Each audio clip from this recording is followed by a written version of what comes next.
Document retention is always a questionable area for employers, and particularly for I-9s with the penalties, as we've discussed.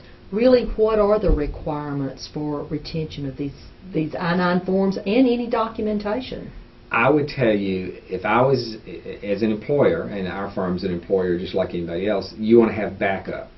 You want to probably have the paper I-9 forms in the one folder we were talking about in a locked cabinet. I would also be scanning my I-9s in electronically to have a backup. Say maybe I get an ICE officer coming for an audit, and I want to produce copies of the I-9 forms. I want to have a backup copy to make sure that I can locate them in a short time notice, especially if I've got multiple locations, and I just want to have a backup. I don't want to depend on that one file and not be able to find it. So, in fact, you are able to scan and load these in a computer. That does not violate any Privacy Act or any parts of this law. Not a bit. You do have certain requirements. Let's talk about the retention requirement. And this is kind of a nice little form to help you understand.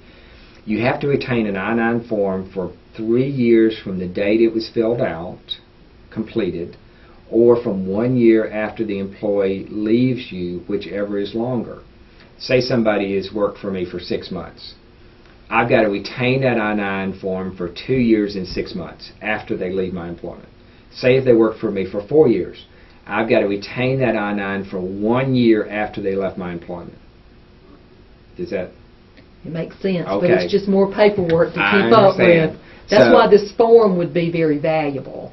And what you need to do as an employer is set up a form retention, because you don't really want to keep I-9s that are 10, 15 years old. To the extent that maybe you made errors on those I-9s that weren't corrected and things like that, but you need to have an internal retention policy that complies with the statutory requirement.